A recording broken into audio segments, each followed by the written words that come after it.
आदरणीय दर्शकवृन्द नमस्कार। चीनमा विभिन्न पेशा व्यवसाय गर्नुहुने विभिन्न व्यक्तिहरू जसले चीनको गहन अनुभव हासिल गर्नुभएको छ, त्यस्ता अनेकन व्यक्तिहरूमध्ये एकजना व्यक्तित्व हुनुहुन्छ जो हाल मलेसियामा रहेर कार्यरत हुनुहुन्छ। सन् 2008 देखि 2018 सम्म उहाँले चीनको साङ्घाई र बेजिङमा रहेर खाद्य स्वास्थ्य सम्बन्धी काम गर्नुभएको छ। आज हामी तिनै डाक्टर वैज्ञानिकलाई निम्त्याउन गएका छौँ। तपाईले चाल पाइसक्नु भएको होला, अघिल्लो पटकको कार्यक्रममा हामीले उहाँको चीनको जीवनको बारेमा संक्षिप्त चर्चा गरेका थियौँ। हो तिनै व्यक्ति डाक्टर प्रकाश अधिकारी आज फेरि हाम्रो कार्यक्रममा जोडिनु भएको छ। आजको कार्यक्रममा हामी विशेषतः के नेपालको खाद्य स्वच्छता, नेपालमा प्रयोग गरिने जुन तेल छ, अनि उहाँको चीनमा काम गराएको अनुभवको हिसाबले हेर्दा उहाँले चीनमा देख्नु भएको खाद्य परिकारको जुन तेल स्वच्छता छ त्यो के कतिको स्तरीय छ भन्ने बारेमा आजको कार्यक्रममा हामी चर्चा गर्नेछौँ। मलेसियाको मेवा कम्पनीमा कार्यरत डाक्टर प्रकाश अधिकारी यतिखेर लाइनमा आइपुग्नु भएको छ। डाक्टर अधिकारी, यहाँलाई स्वागत छ। धन्यवाद। तपाईले साङ्घाई र बेजिङमा काम गर्दाखेरि जुन विषयमा काम गर्नुभएको थियो त्यो विषय के थियो, पहिला यस बारेमा चर्चा गरौँ न। मैले काम गरेको तेल सम्बन्धी नै हो। मैले बेजिङमा अथवा साङ्घाईमा काम गर्ने दुवै कम्पनीमा अथवा अहिले गर्ने पनि मैले तेल सम्बन्धी काम गर्छु, तेल सम्बन्धी रिसर्च गर्ने काम गर्छु। हुन त सामान्य रूपबाट हेर्दाखेरि तेल भने तेलै हो भन्ने जस्तो देखिन्छ, तर पनि तेल यति कम्प्लिकेटेड छ कि त्यसलाई धेरै रिसर्च गर्नुपर्ने हुन्छ त्यसलाई भित्र बुझ्नको लागि। त्यसैले अब ठुला ठुला रिसर्चहरू पनि भइरहेछन्। त्यसमध्ये मैले पनि यहाँ अथवा चाइनामा बस्दाखेरि त्यही सम्बन्धी रिसर्च गरेको हो। तपाईँ 2010 सालमा साङ्घाईमा आउनुभयो र त्यहाँ काम गर्न थाल्नुभयो। त्यस पछाडि 2-3 वर्ष काम गरेर फेरि बेजिङमा आउनुभयो। खासमा तेलमा चीनको के त्यस्तो उपयोगी कुरा हासिल गर्नुभयो, के दिनुभयो त? मलाई लाग्छ मैले 2010 मा चाइनामा सुरु गर्दाखेरि चाइनामा भर्खरै मैले पढेको अथवा मैले जसमा पिएचडी गरेँ त्यसको बारेमा भर्खरै रिसर्च भइरहेको थियो अथवा काम भइरहेको थियो, इन्डस्ट्रियलाइज भइरहेको थियो भन्नुपर्छ। भइरहेको थियो। त्यसमा जुन इन्जाइम युज गरेर कसरी चाहिँ तेललाई चाहिँ मोडिफिकेसन गर्न सकिन्छ भनेर मैले रिसर्च गरेको थिएँ। त्यही अन्तर्गतको काम मैले साङ्घाईमा गइसकेपछि सुरु गरेँ। किनभने त्योभन्दा पहिले हामीले खाने तेलमा चाहिँ एकदम हाइड्रोजनेसन प्रोसेस भन्छ, त्यसले चाहिँ एकदमै हानिकारक तत्त्व फर्मेसन हुन्थ्यो, बन्थ्यो।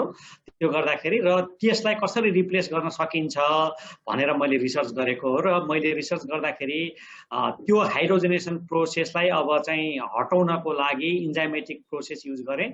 त्यो अत्यन्त उपलब्धिमूलकै भयो भन्नुपर्छ। चिनिया खानेकुरामा प्रयोग गरिने तेल कस्तो रहेछ त? सामान्य रूपबाट भन्दाखेरि खाने तेलमा एउटा प्रशोधन गरेको तेल खान मिल्ने खालकै हुन्छ। त्यो संसारभरि नै प्रशोधन गरेको मेन त्यो प्रशोधन गरिसकेपछि त्यसलाई कसरी राखिन्छ, कसरी प्रयोग गरिन्छ र कसरी प्रयोग गर्दा कस्तो किसिमबाट प्रयोग गरिन्छ भन्नेमा मात्रै तेल चाहिँ कस्तो तेल हो अथवा स्वास्थ्यवर्धक छ कि छैन भन्नेमा भर पर्छ। त्यसैले सामान्य रूपबाट भन्दाखेरि चाइनामा खाने तेलहरू अब मान्छेहरूको कन्सेन्ससले पनि गर्दाखेरि होला, सामान्य रूपबाट तेल तेललाई हेल्दी भन्नुभन्दा पनि हेल्दी फुड नै खान्छन् भन्नुपर्छ।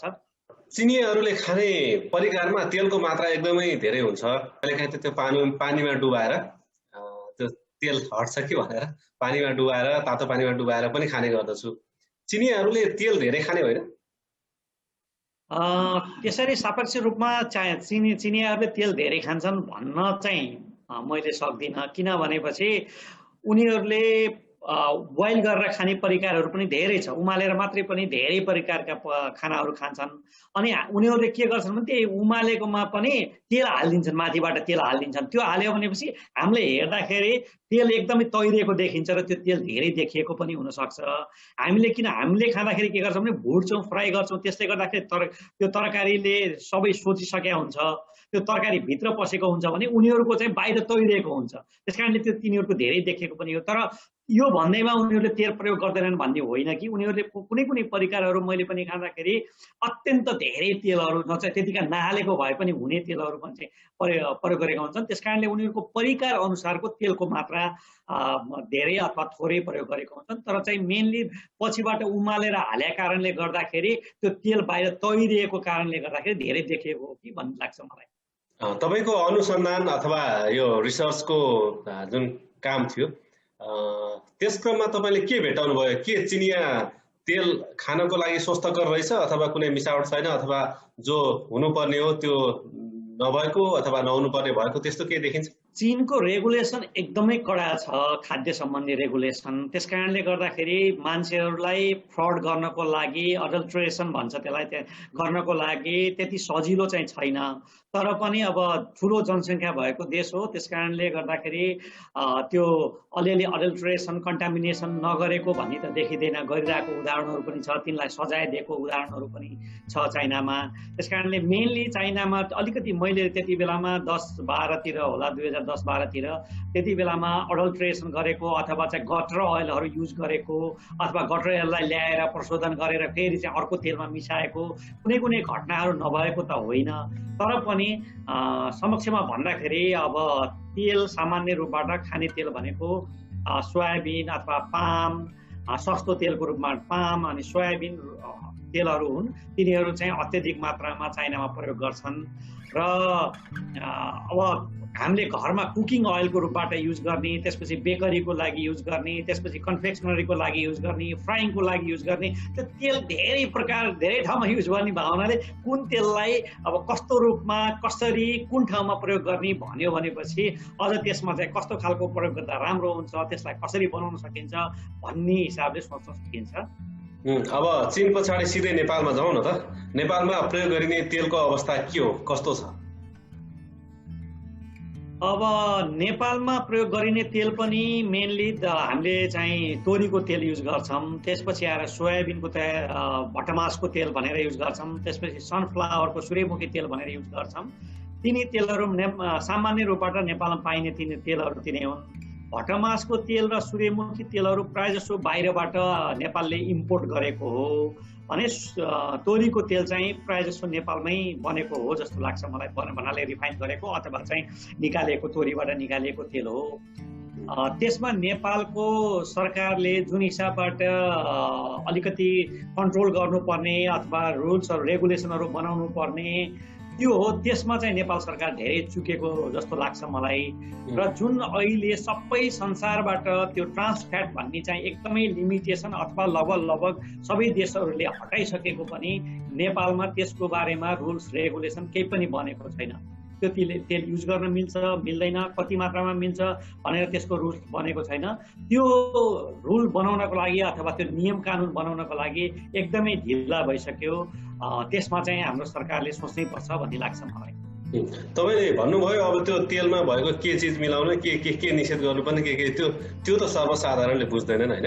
अब तपाईँले सरकारका निकायको ध्यान आकर्षण गर्नको लागि भन्न सक्नुहुन्छ के कुरा चाहिँ सरकारले ध्यान दिनुपर्ने हो जो चाहिँ स्वस्थ तेल हामीले उपभोग गर्न सक्छौँ? त्यसमा धेरै चिज सरकारले गर्नै पर्दैन। एउटा क्वालिटी कन्ट्रोल गर्नको लागि मेन तेलमा चाहिँ कन्टामिनेसन हुनु हुँदैन अथवा तेलमा मिसावट हुनु हुँदैन। मिसावट भनेको जस्तो एउटा तेल र अर्को तेलको मिसावट, त्यसलाई मैले मिसावटको रूपमा लिँदैन। त्यो चाहिँ अब त्यस्तै खालको तेल, राम्रो खालको तेलहरू मिसाएर बनायो भने त्यो केही पनि फरक पर्दैन, त्यसले हाम्रो स्वास्थ्यमा केही असर गर्दैन। तर चाहिँ कन्टामिनेसन भनेको बाहिर फरेन मेटेरियल्सहरू कन्टामिनेसन भनेको हो होइन, तिनीहरू चिजहरू मिसावट भएको हुनु हुँदैन। त्यसपछि तेल भनेको एकदमै छिटो अक्सिडेसन हुने चिज हो, अक्सिडाइज हुन्छ, जुन त्यो तापक्रमले हुन्छ अथवा त्यसपछि लाइटले हुन्छ। अनि त्यसपछि आएर त्यसमा आइरन अलिकति पर्यो भनेपछि हुन्छ, त्यो अक्सिडेसन हुन्छ, अक्सिजनसँग कन्टामिनेसन हुँदा बित्तिकै हुन्छ हो। त्यो चिज कन्ट्रोल गर्यो भनेपछि अथवा त्यो एकदम सामान्य ल्याबमा पनि नाप्न सकिन्छ। त्यो सामान्य नापेर प्रत्येक ओइल क्वालिटी चाहिँ छ कि छैन, प्रत्येक लटको चाहिँ छ कि छैन भनेर टाइम टु टाइम गभर्मेन्टले चेक गर्यो भनेपछि एकदमै सजिलै कन्ट्रोल गर्न सकिन्छ। तर हाम्रो समस्या के छ भने हाम्रो अब दसैँ आयो भनेपछि मात्रै चेक गर्ने जाने अथवा कुनै चाडपर्व आयो भने मात्रै चेक गर्न जाने अथवा चेक गर्ने भावनाले अब मान्छेहरूले मिसाउने मान्छेहरूले पनि मिसाइरहेका छन्, खाने मान्छेले पनि खाएकै छन्। खाने मान्छेहरूले खाइरहेका छन्, अहिलेसम्म खाँदै पनि आइरहेका छन्। यसले के बिगार गरेको छ? त्यसले तपाईँले देख्न सक्नुहुन्छ मान्छेमा अब अहिले जस्तो तपाईँले हेर्दै जानुभयो भने पहिलेको तुलनामा मान्छेहरू धेरै रोगी भइरहेका छन्, हार्ट डिजिजहरू बढिरहेको छ होइन, क्यान्सरहरू बढिरहेको छ।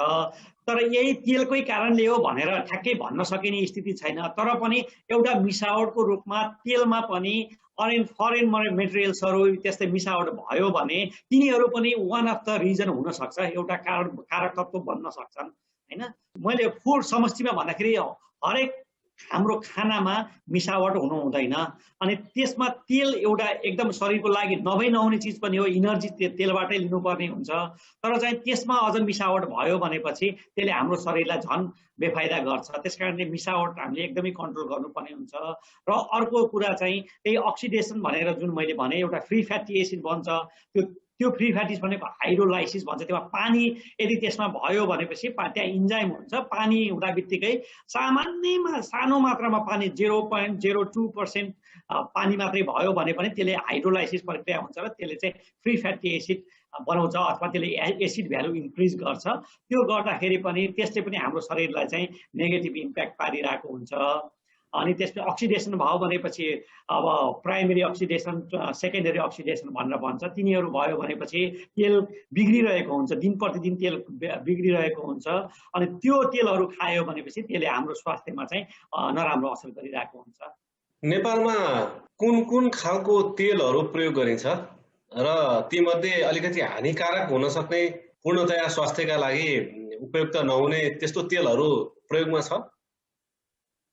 मैले आजभन्दा 4-5 वर्ष अगाडि होला सायद, अझ त्यो त्यति पनि होइन होला, मैले चाहिँ 1-2टा तेलहरू ल्याएर यहाँ एनालाइसिस गरेको थिएँ। त्यसमा चाहिँ जस्तो मैले अघि भने एउटा ट्रान्स फ्याटी एसिड भनेको एउटा प्रोडक्टमा ट्रान्स फ्याटी एसिड लगभग तपाईँको 35-40% कति थियो होइन। अहिले लगभग संसारका धेरै देशहरूमा 2% भन्दा धेरै भएको त्यस्तो तेल प्रयोगै गर्न बन्देज गरिएको छ है। अब कतिपय देशमा त त्यस्तो किसिमबाट बनाएको तेलै उपभोग गर्न पाइँदैन भनेपछि अहिले पनि नेपालमा त्यस्तो तेलहरू पाइने भनेको हाम्रो विडम्बना हो। हाम्रो सरकारले त्यसको बारेमा नसोचेको हो भन्ने लाग्छ, एउटा कुरा। अर्को कुरा सामान्य रूपबाट भन्दाखेरि तोरीको तेल अथवा सोयाबिनको तेल अथवा सनफ्लावरको तेल हामीले सामान्य रूपबाट खाँदाखेरि त्यसले बेफाइदा गर्दैन होइन। कति खाने भन्नेले डेफिनेटली फरक पार्छ, तर चाहिँ सामान्य रूपबाट खाँदाखेरि फरक। तर त्यो के प्रयोजनका लागि प्रयोग गर्ने, जस्तो तपाईँ एउटा इक्जाम्पल रूपमा मैले तपाईँलाई भन्छु, जस्तो तपाईँले सनफ्लावरको तेल अथवा सूर्यमुखी तेललाई तपाईँले यदि फ्राईको लागि युज गर्नुभयो भने सायद तपाईँले राम्रो खाना खानु भएन होइन। अब त्यस किन भनेपछि त्यो सनफ्लावर तेल धेरै तातोमा धेरै बेर टिक्न सक्दैन र त्यो धेरै चाँडै त्यो बिग्रिएर जान्छ। त्यस कारणले गर्दाखेरि फ्राई गर्नको लागि कस्तो खालको तेल प्रयोग गर्ने होइन। त्यसपछि आएर चाहिँ सामान्य अब सलादमा हाल्नको लागि चाहिँ कस्तो तेल प्रयोग गर्ने अथवा सामान्य घरमा पकाउने खानाहरू खानको लागि कस्तो तेल प्रयोग गर्ने भन्ने हिसाबबाट तपाईँले सोयाबिन तेल खाए पनि अथवा सूर्यमुखी तेल खाए पनि त्यसले त्यत्तिका धेरै तात्विक फरक पार्दैन। तर तेलमा एउटा माइक्रोन्युट्रियन्ट्स भन्ने तत्त्वहरू हुन्छन्। तिनी माइक्रोन्युट्रियन्ट्स तत्त्वहरू प्रत्येक तेलमा फरक हुन्छ, त्यसको मात्रा फरक हुन्छ।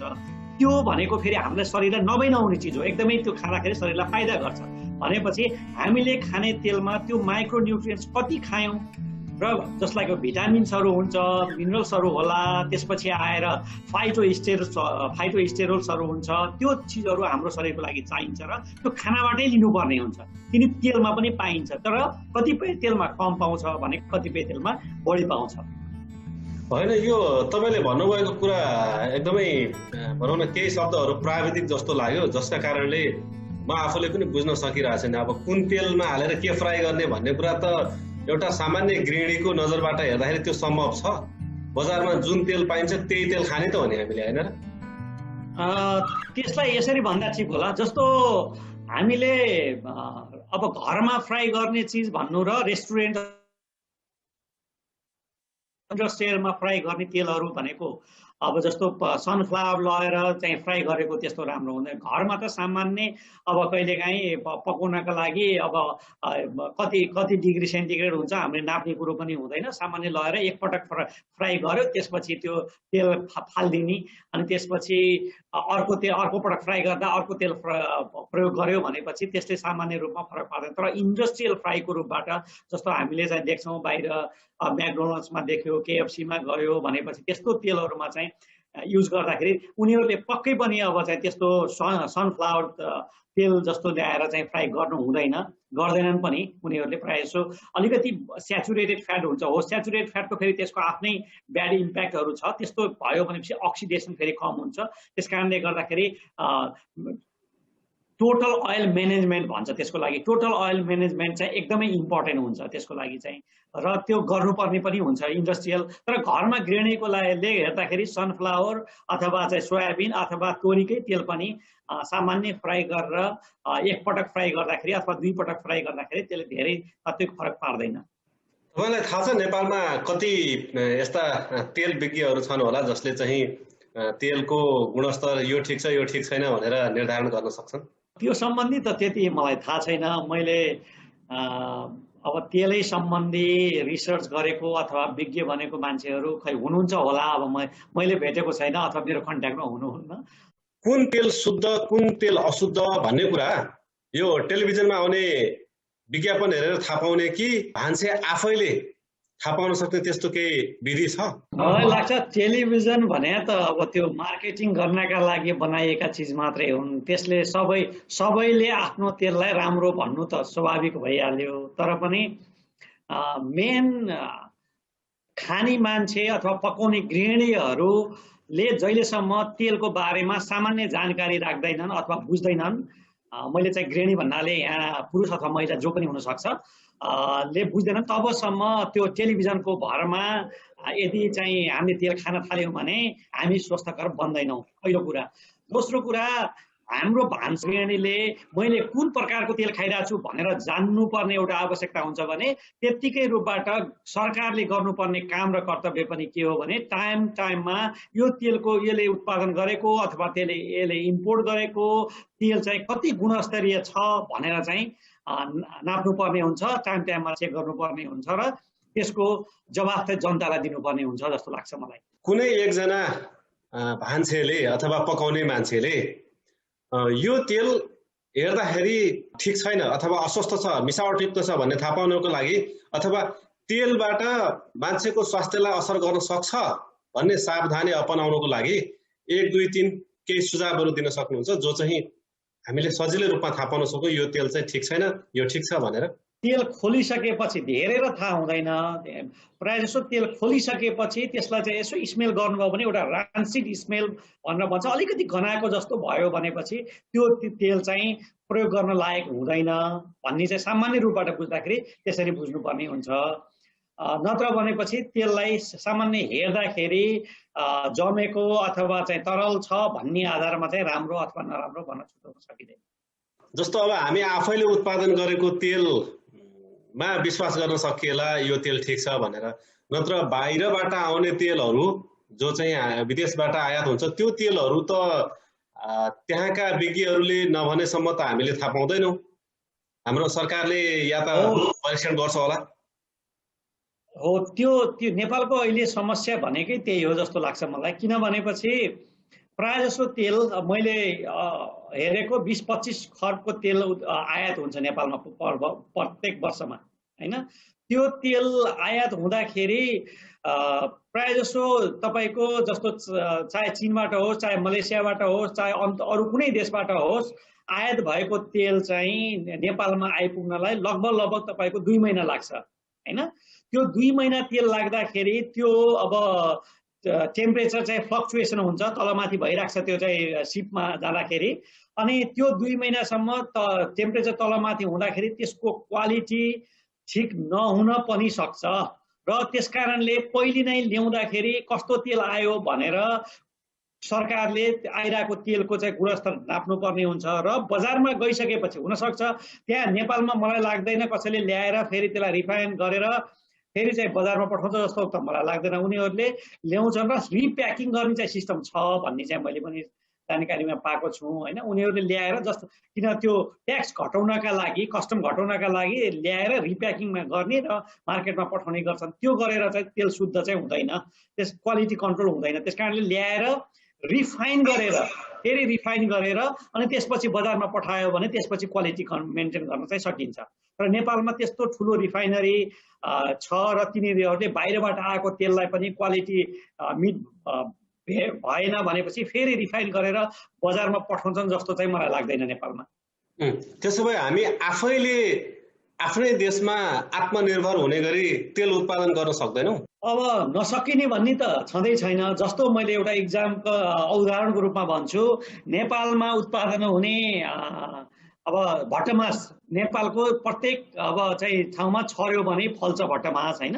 त्यो भटमासको तेल हामीले किन उत्पादन गर्न सकेनौँ अथवा किन हुँदैन, किन गरेनौँ, त्यो अब सरकारले अथवा जनताले आफैलाई सोध्नुपर्ने बेला भयो जस्तो लाग्छ। किनभने संसारभरि अन्त पनि भटमास हुन्छ, नेपालमा पनि भटमास हुन्छ।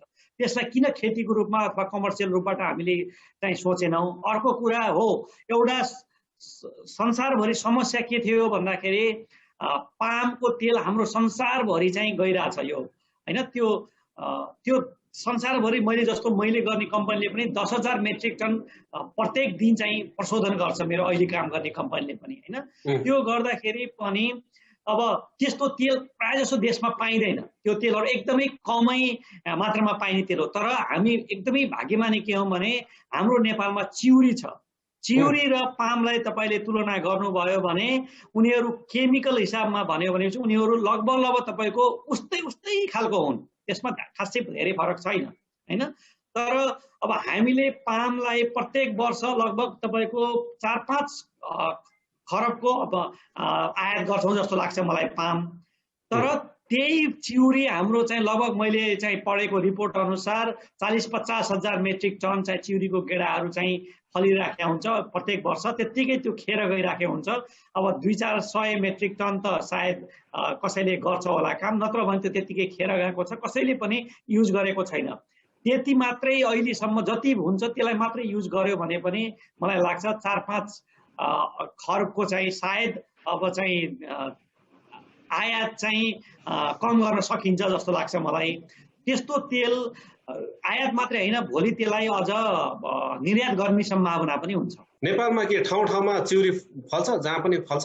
मैले हेरेको रिपोर्टमा चाहिँ नेपालमा चिउरी 55 जिल्लामा चिउरी हुन्छ अहिले पनि। त्यो पनि कसैले नलगाइकन त्यत्तिकै आफै फलेको भरमा, आफै अथवा चाहिँ त्यो गेडा खसेर उम्रेको भरमा 55 जिल्लामा चाहिँ चिउरी अहिले चाहिँ पाइन्छ अथवा चाहिँ त्यसको चाहिँ उत्पादन हुन सक्छ।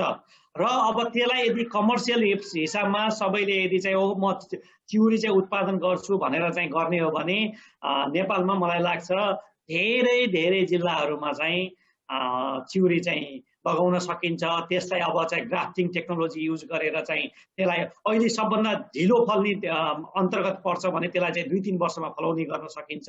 र त्यसको लागि गभर्मेन्टले, सरकारले चाहिँ एकदमै इनिसिएसन गर्नुपर्छ अनि प्रोत्साहन दिनुपर्छ होइन। त्यो गर्यो भने मान्छेले गर्छ।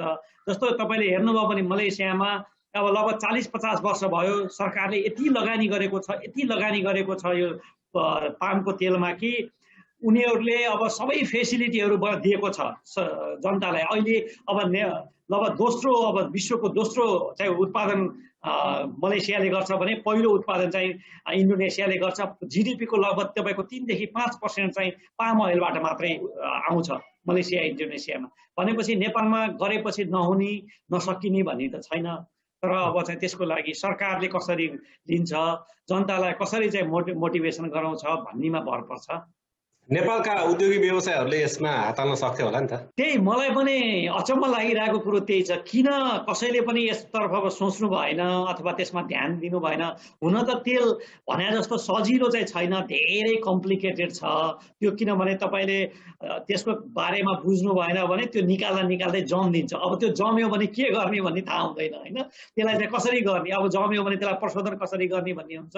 तर मलाई लाग्छ तेल सम्बन्धी जानेको विज्ञहरू राख्यो भनेपछि त्यसलाई धेरै चिजमा प्रयोग गर्न सकिन्छ। जस्तो मैले भने तपाईँले बेकरीमा युज गर्ने तेल भनेर चाहिँ अहिले मलेसियाबाट इन्डोनेसियाबाट गइरहेछ, कन्फेक्सनरीमा चकलेटमा युज गर्ने तेल भनेर चाहिँ बाहिरबाट गइरहेछ, अथवा फ्राई गर्ने तेल भनेर बाहिरबाट गइरहेछ। सबै तेलहरू नेपालमै भएको तेलहरूलाई राम्रोसँग उपयोग गर्यो भनेपछि सबै प्रकारको तेल अब नेपालमै बनाउन सकिन्छ र त्यो नेपालमा बनाएको तेलको गुणस्तर पनि राम्रो हुन्छ। किनभनेपछि त्यो त्यही बनाएर आज बनायो, भोलि चाहिँ मार्केटमा पठाएर पर्सिबाट चाहिँ कन्ज्युमरले खान पाउँछ, गृहिणीहरूले युज गर्न पाउँछन्, प्रयोग गर्न पाउँछन् भनेपछि त्यो होला कि अथवा चाहिँ अन्तबाट 2 महिना पहिले चाहिँ आयात गरेर त्यसलाई पठाएर खाँदा मान्छे गृहिणीको घरमा पुग्दाखेरि त्यो 3 महिना भइसकेको हुन्छ। अब 3 महिनासम्म त्यो चाहिँ कस्तो क्वालिटीको भइसकेको हुन्छ, अब त्यो चाहिँ सबैले सोच्नु पर्ने बेला चाहिँ भयो जस्तो लाग्छ मलाई। सामान्यतया यो तेलको आयु चाहिँ कति हुन्छ, कति लामो समयसम्म प्रयोग गर्न सकिन्छ? यो तेल हेरेर हुन्छ, कसैको तपाईँको 6 महिना हुन्छ, कसैको 1 वर्ष हुन्छ, कसैको 18 महिना हुन्छ, कसैको चाहिँ 24 महिना पनि हुन्छ। सामान्य रूपबाट अब त्यसमा चाहिँ कसैले एन्टिअक्सिडेन्ट हालेको छ भनेपछि त्यसको सेल्फ लाइफ अलिकति बढी पनि हुन्छ, नहालेको छ भनेपछि 1 वर्ष पनि हुन्छ। र त्यसमा चाहिँ कसरी स्टोरेज कन्डिसन भनेर भन्छ, तपाईँले कसरी राख्नु भएको छ त्यसमा भर पर्छ। अब हामीले बजारबाट ल्याएको तेल अलि लामो समयसम्म राख्ने हो भने भान्सामा कसरी राख्ने, के कुन तरिकाले राख्ने, त्यो उपाय पनि सिकाउनु। त्यसलाई सामान्य रूपबाट भन्दाखेरि लाइट पर्न दिनु हुँदैन। जस्ता चाहे त्यो बिजुलीको लाइट होस्, चाहे घामको प्रकाश होस्, होइन, सकेसम्म त्यो पर्नु हुँदैन। त्यसपछि एक खोलिसकेपछि त्यसलाई राम्रोसँग बन्द गर्नुपर्छ। भिरको बन्द गर्नु एकदमै इम्पोर्टेन्ट छ। हामीले हेर्दाखेरि चाहिँ भिरको त हो, बन्द नगरे के फरक पर्छ भने जस्तो हुन्छ, तर त्यो एकदमै इम्पोर्टेन्ट छ। किनभने अक्सिडेसन चाहिँ अक्सिजन त्यसभित्र पस्नु हुँदैन। अक्सिजन पस्दा बित्तिकै त्यहाँ अक्सिडेसन हुन्छ र त्यसको क्वालिटी चाहिँ डाउन हुन्छ अथवा तल झर्छ त्यसको क्वालिटी। त्यस कारणले गर्दाखेरि बन्द गर्नु, लाइटमा नराख्नु, अथवा त्यसमा चाहिँ कुनै फलाम जस्तो चिजहरूले नछुनु, होइन, अथवा तातोमा नराख्नु। सामान्य कुराहरू मात्रै हामीले सोच्यौँ भने अथवा सुधार गर्यौँ भने पनि 50% तेल चाहिँ हामीले राम्रो शुद्ध खान पाउँछौँ। पहिला हामी गाउँमा हुँदाखेरि चाहिँ जस्तो तोरीको तेलमा रोटी चोपेर पनि खान्थ्यौँ, होइन, तर थाहा छैन गाउँको तोरीको तेल चाहिँ त्यति स्वस्थ हुन्थ्यो कि हुन्थेन। अब तपाईँले भन्नुभएपछि अलिअलि कता कता चिन्ता लाग्न थाल्यो। के तेल त्यस्तो हानिकारक हुन्छ जसले चाहिँ हामीलाई चाहिँ अस्वस्थ बनाउन अथवा हामीमा रोग जगाउनको लागि त्यस्तो कारक बनोस्? एकदमै यदि तेल चाहिँ जुनसुकै तेल होस्, त्यो चाहिँ यदि स्वस्थ छैन भनेपछि अथवा त्यसले एउटा क्वालिटी मेन्टेन गरेको छैन भने त्यो चाहिँ हामीलाई लाग्ने रोगहरूको प्रमुख कारण बन्न सक्छ। त्यस कारणले त्यो क्वालिटी मेन्टेन गर्नु भनेको एकदमै महत्त्वपूर्ण हो। नेपालमा विशेषज्ञहरू होलान् अथवा योसँग सम्बन्धित व्यक्तिहरू जो हुनुहुन्छ उहाँहरूले चाहिँ नि हाम्रो यो अन्तर्वार्ता हेरिसकेपछि उहाँहरूले चाहिँ भन्न सक्नु होला, केही उपाय दिन सक्नु होला। नेपालमा विज्ञहरू जो चाहिँ मानव जीवनको प्रत्यक्ष स्वास्थ्यसँग जोडिएको विषय छ, योसँग सम्बन्धित विज्ञहरू निरन्तर सञ्चार माध्यममा आएर निरन्तर चेतना जगाइराख्नु पर्ने होइन र? अहिलेसम्म मैले नेपालमा अब तेल सम्बन्धी विज्ञ भनेर कसैको अन्तर्वार्ता सुनेको त अझैसम्म छैन पनि। सायद अब त्यो सम्बन्धी एकदमै महत्त्वपूर्ण चिज पनि हो, होइन, जस्तो प्रोटिन, कार्बोहाइड्रेट अनि त्यसपछि लिपिड, अनि 3टा यिनी चिजहरू चाहिँ हाम्रो शरीरलाई नहुने चिजहरू हुन् इनर्जीको लागि। र तिनीहरू मध्येमा अब कसैले पनि त्यसरी सञ्चार माध्यममा आएर त्यसरी चाहिँ गरेको अवेरनेस गराएको जनताहरूलाई त्यति थाहा छैन। कहिलेकाहीँ डक्टरहरूले चाहिँ भन्नुभएको हुन्छ यस्तो तेल खानुपर्छ, उस्तो तेल खानुपर्छ भनेर भन्नुभएको हुन्छ, तर चाहिँ तेल सम्बन्धी नै विज्ञले भनेको चाहिँ मैले सुनेको छैन। सायद नेपालमा यो तेल सम्बन्धी कारखानाहरू कम भएर होला अथवा सबै विदेशबाट आउने होला। विदेशबाट आउने भएपछि त्यो उनीहरूको जिम्मा हो, हामीले त खाइदिने मात्रै त भन्ने होला। अब गाउँघरतिर तोरीको तेल चाहिँ बनाएको मलाई पनि थाहा छ, बाहिरबाट आउने भएर त्यस्तो भयो किन? मैले पनि अब हुन त म पनि गाउँमा हुँदाखेरि मैले पनि तोरीकै तेल अब त्यो कोलमा पेलेको अथवा मिलमा पेलेको खाएकै हो, होइन। अब एउटा तोरीको तेलको बारेमा अलिकति कन्ट्रोभर्सियल चाहिँ छ। कसैले चाहिँ त्यसको रिसर्चहरू 2 थरीको आएको छ। एउटा कसैले चाहिँ एकदमै तोरीको तेल हाम्रो शरीरको लागि हानिकारक छ, मुटुको लागि हानिकारक छ भनेर भनेको पनि छ। कसैले चाहिँ अब त्यस्तो हानिकारक छैन भनेर एकदम कन्ट्रोभर्सियल कुरा आएको छ। त्यस कारणले म एउटा चाहिँ त्यसको अध्ययताको हिसाबले भन्दाखेरि मैले यो हानिकारक छ अथवा छैन भनेर अहिले ठ्याक्कै भन्न सक्ने स्थिति छैन। तर त्यो तोरीमा तेलमा हुने त्यो युरिक एसिड भन्छ जुन चाहिँ एकदमै तोरीको गन्ध स्ट्रङ गन्ध आउँछ नि, त्यो तेल धेरै चाहिँ खानु हुँदैन। हाम्रो शरीरलाई त्यसले फाइदा चाहिँ गर्दैन धेरै खाँदाखेरि चाहिँ। अब त्यसमा कतिको मात्रा खाने, कतिले चाहिँ ठ्याक्कै अब चाहिँ फाइदा गर्छ कतिले गर्दैन भनेर त्यसको बारेमा चाहिँ रिसर्च हुन अझै धेरै बाँकी नै छ। त्यस कारणले त्यो युरिक एसिड जति सक्यो कम खाँदा हाम्रो शरीरलाई अथवा मुटुलाई चाहिँ राम्रो हुन्छ। तोरीको तेल चाहिँ हाम्रो मुलुकभित्रै उत्पादन हुन्छ होला, अरू तेलहरू चाहिँ बाहिरबाट ल्याउनु पर्छ कि जस्तो लाग्छ तपाईँलाई? त्यस्तो बारेमा के जानकारी छ? त्यो हो, त्यो प्रायः जसो तोरीको तेल चाहिँ अब मलाई त नेपालमा पनि हुन्छ, इन्डियाबाट पनि आउँछ कति भन्ने त सुनेको हौ। अरू चाहिँ सबै तेलहरू जुन मैले अघि भने अब चाहिँ खरबौँको तेल चाहिँ नेपालमा आउँछ, इम्पोर्ट हुन्छ, तर चाहिँ सबै तेलहरू बाहिरबाट आउँछ। पाम भनेको मलेसिया र इन्डोनेसियाबाट आउँछ। अनि त्यसपछि आएर सोयाबिन भटमासको तेल चाहिँ चाइनाबाट आउँछ। त्यस पछाडि आएर अरू देशहरूबाट पनि ब्राजिलबाट पनि आउँछ। अनि त्योभन्दा राम्रो के हुन्थ्यो भनेपछि जस्तो हो हाम्रो नेपालमा उत्पादन छैन भनेपछि ब्राजिलबाट भटमासको गेडा ल्याएर नेपालमै चाहिँ क्रसिङ गरेर रिफाइन गर्न सकिन्छ। त्यो भयो भनेपछि रिफाइन गर्दा बित्तिकै कन्ज्युमरसँग पुग्छ र तुरुन्तै हामीले चाहिँ राम्रो अथवा क्वालिटीको तेल खान पाउँछौँ। र त्यसलाई चाहिँ गभर्मेन्टले के गर्नुपर्छ भनेपछि त्यस्तो उद्योगहरूलाई चाहिँ सब्सिडिज दिनुपर्छ होइन, उनीहरूको चाहिँ ट्याक्स एकदमै कम गराइदिने गरिदियो भनेपछि मान्छेले चाहिँ अहिले 5% मात्रै फरक छ भन्ने सुनेको छु, 10% र 15% को रिफाइन गरेको होइन, त्यस्तो गर्न हुँदैन। एकदमै धेरै सब्सिडिज दिनुपर्छ। जसले चाहिँ क्रुड ल्याएर अथवा चाहिँ गेडा ल्याएर उत्पादन गर्छ अथवा त्यसलाई प्रशोधन गर्छु भन्छ तिनीहरूलाई धेरै सब्सिडिज दियो, अलिक धेरैको ग्याप गराइदियो भने मान्छेले त्यसमा अनि इम्प्लोइमेन्ट पनि जेनेरेसन हुन्छ। त्यो जस्तो हाम्रो अहिले कम्पनीमा 6000 मान्छेहरूले काम गर्छन् होइन, त्यस्तै गरी एउटा राम्रो कम्पनी बन्यो भनेपछि धेरै मान्छेहरूले काम गर्ने अवसर पनि पाउँछन्, एउटा इम्प्लोइमेन्ट जेनेरेसनको लागि पनि राम्रो हुन्छ भनेपछि अनि त्यो एउटा क्वालिटीको राम्रो तेल खान पनि जनता समक्ष अथवा गृहिणीको घरमा पनि राम्रो तेल पुग्न सक्छ। नेपालमा त्यस्ता उद्योगहरू जति सक्यो धेरै खोल्नुपर्छ भन्ने लाग्छ मलाई। तेलका विभिन्न रियाक्सनहरू हुन्छन् होला, शरीरमा मालिस गर्नको लागि कुन तेल उपयुक्त हुन्छ? शरीरमा मालिस गर्ने तेल भनेर अब प्रायः जसो मालिस गर्ने तेलहरू इसेन्सियल ओइल भनेर भन्छ, त्यो खाने तेल अन्तर्गत त पर्दैन। तर पनि खाने तेलले मालिस नगर्ने भन्ने होइन, गर्दा पनि हुन्छ। खाने तेलहरूले जस्तो तोरीकै तेल पनि मालिस गर्नको लागि एउटा राम्रो तेलको रूपमा मानिन्छ। ओलिभ ओइल पनि चाहिँ एउटा राम्रो मानिन्छ मालिस गर्नको लागि अथवा सलादमा हालेर खानको लागि पनि। अब त्यति भटमासको तेल र चाहिँ सनफ्लावर अथवा सूर्यमुखी तेल चाहिँ त्यति मालिस गर्नको लागि त्यति युज हुँदैन। कहिलेकाहीँ चाहिँ जस्तो कोकोनट ओइल भनेर नरिवलको तेल पनि युज हुने हुन्छ, प्रयोग गर्न सकिन्छ। त्यसैले अब मालिस गर्नको लागि युज गर्ने अब इसेन्सियल ओइल पनि हुन्छ र त्यसपछि आएर यिनै हामीले गर्ने तोरीको तेल पनि प्रयोग गर्दा फरक पर्दैन। अब तपाईँको यो विषय अलिकति गहन छ, त्यस कारणले हामी जति गहिराइमा पुग्नु पर्ने हो त्यति पुग्न सकेनौँ भने पनि भविष्यमा हामी कुराकानी गर्न सक्नेछौँ यस्तो विषयमा है। अब अन्त्यमा एउटा तपाईँलाई रोचक प्रश्न सोधौँ, नेपालमा चाकडी गर्नु पर्यो भने तेल लाउने भन्ने चलन छ, त्यस्तो चाकडी गर्नको लागि कुन तेल लाउँदा उपयुक्त हुन्छ? त्यसबारेमा चाहिँ मलाई थाहा भएन। अब नेपालमा चाहिँ अब यो चाकडी गर्ने प्रवृत्ति अलिक बढी भएको हुनाले पनि त्यस्तो भनिएको होला, नत्र भनेपछि अब खाने हिसाबले तेल अत्यन्त हाम्रो शरीरको लागि आवश्यक पनि हो। तर हामीले ध्यान दिएर अब चाहिँ त्यसमा सकेसम्म त्यसलाई शुद्ध तेल खाँदाखेरि हाम्रो शरीरलाई राम्रो पनि गर्छ, फाइदा पनि गर्छ। अशुद्ध तेल सकेसम्म नखाऊ, खानु पनि हुँदैन। सबैले त्यसबारेमा सोच्नुपर्ने छ जस्तो लाग्छ। हुन्छ, तपाईँले एकदमै कुटिल जवाफ दिनुभयो, यहाँलाई धेरै धेरै धन्यवाद छ। यदि हाम्रा दर्शक श्रोताहरूले चाहिँ यो विषय अलिकति बुझ्नु पर्यो भन्ने चाहनुभयो भने भविष्यमा हामी फेरि सम्पर्कमा रहेर अझ कुराकानी गर्दै गरौँला। आजको लागि समय दिनुभयो, यहाँलाई धेरै धेरै धन्यवाद। तपाईँलाई पनि धेरै धेरै धन्यवाद।